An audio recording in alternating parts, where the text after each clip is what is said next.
Ambati Silks, Kanchipuram Saree Store, now in Vijayawada. Exclusive Pattu Sarees, Salwas and Lehengas. Suman TV ప్రేక్షకులందరికీ నమస్కారం అండి. ఈరోజు నేను కాకరకాయతో వచ్చాను. కాకరకాయ పులుసు చేద్దామని. కాకరకాయ ఆరోగ్యానికి మంచిది కదా, ముఖ్యంగా డయాబెటీస్ పేషెంట్లకి చాలా మంచిది.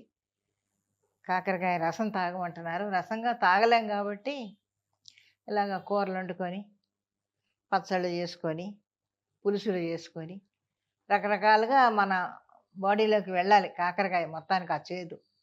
సో అందుకని ఈరోజు నేను కాకరకాయ పులుసు చేద్దామని వచ్చాను.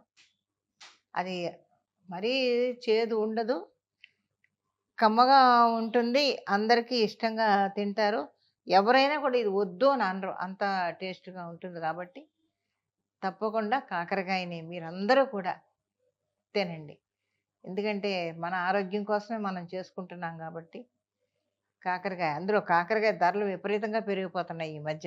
అందరూ తినడం మొదలుపెట్టి ఇది బాగుంది అని అనుకుంటే అన్నీ తినేస్తున్నారు. అందువల్ల ప్రతి ఒక్కళ్ళు కూడా వాళ్ళ వాళ్ళ ఆరోగ్యాల మీద శ్రద్ధ కనపరుస్తున్నారు. కాబట్టి మన ఇంటి ఆరోగ్యం గురించి, మన ఇంట్లో వాళ్ళ ఆరోగ్యం గురించి మనం చూస్తాం. కాబట్టి ఇలాగ ఫుడ్ రూపంగా మనం కూడా ఏదో ఒకటి మన చేతనైన హెల్త్కి పనికొచ్చే వంటలు చేస్తే వాళ్ళకి బాగుంటుంది, మనకి బాగుంటుంది, అందరం కలిసి ఆనందంగా ఉంటాం కదండి. అందుకని ఈరోజు కాకరకాయ పులుసు చేస్తున్నాను నేను. మీరు కాకరకాయలు తీసుకొచ్చి సన్నగా చెక్కు తీసి ఇలాగా కట్ చేసుకోండి. పులుసుకైతే కొంచెం ఇలాగే కొంచెం లావుగా ఉంటే బాగుంటాయి. అదే వేపుడు అనుకోండి, సన్నగా తరుక్కుంటే అది బాగుంటుంది. సో ఇప్పుడు నేను పులుసు కాబట్టి కొంచెం ఇలాగ పెద్ద పెద్ద కోసి పెట్టుకున్నాను. బాగుంటాయి. అవి ఉడికిపోయి ఉంటే మెత్తగా ఉంటాయి కాబట్టి టేస్ట్గా ఉంటాయి.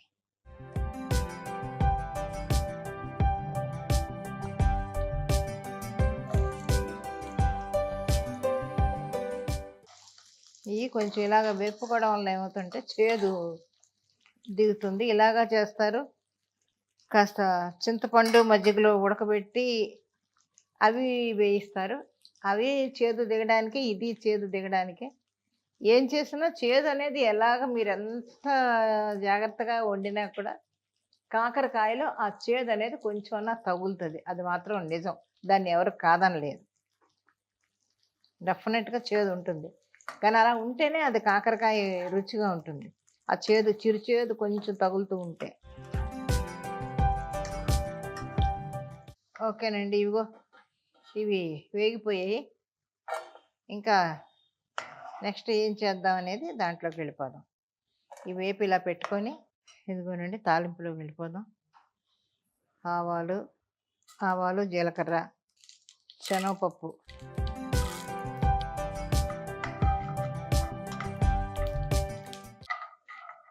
ఉల్లిపాయలు, పచ్చిమిర్చి,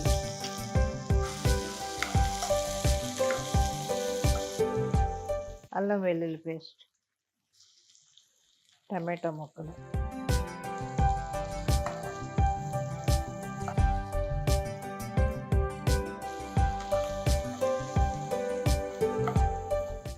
ఉప్పు వేస్తే తొందరగా ఉల్లిపాయలు మగ్గుతాయంటారు, అందుకని ఉప్పు ముందేసుకోండి.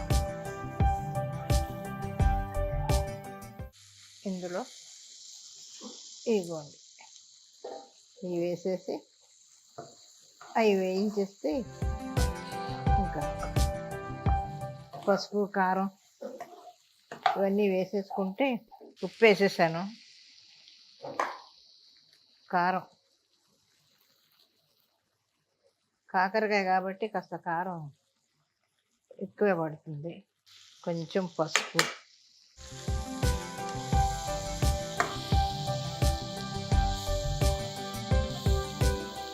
ధనియాల పొడి కొద్దిగా,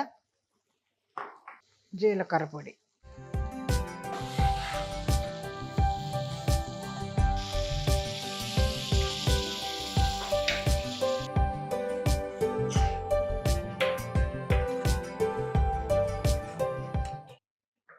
కొద్దిగా టేస్ట్కి కొంచెం బెల్లం. ఒక 5 నిమిషాలు ఉడకే దగ్గర పడాలి. దగ్గర పెడితే మనం దించేసుకోవచ్చు. ఇదండి కొత్తిమీర వేసాను. అయిపోయింది మన కాకరకాయ పులుసు రెడీగా ఉంది. ఇదిగోనండి ఆరోగ్యంగా ఉండే కాకరకాయ పులుసు రెడీ అండి. మేము తినడానికి మేము రెడీగా ఉన్నాం. మీరు కూడా చేసుకొని చక్కగా తిని ఎలా ఉందో మాకు కామెంట్స్ పెట్టండి. అందరూ హెల్తీగా ఉండాలనే మా కోరిక. ఆరోగ్యమే మహాభాగ్యం అన్నారు కదా! అందుకని మీరందరూ ఆరోగ్యంగా ఉంటే మేము ఆరోగ్యంగా ఉంటాం. మనందరం ఆరోగ్యంగా ఉంటాం కదా! అందుకని మీరు ఆరోగ్యంగా ఉండాలి ముందు. ఎందుకంటే మా ప్రోగ్రాములన్నీ చూడాలి కదా మీరు. అందుకని తప్పకుండా మీరు ముఖ్యంగా ఆరోగ్యంగా ఉంటే మేము ఇంకా ఇంకా మంచి మంచి ప్రోగ్రాములు చేసి మీకు చూపిస్తాం. సో, కాకరకాయ కూర అయిపోయింది. ఈ రోజుకి ఇంక మరి నాకు సెలవు ఇప్పిస్తే ఇంకో మంచి వంటతోటి మీ ముందుకొస్తాను.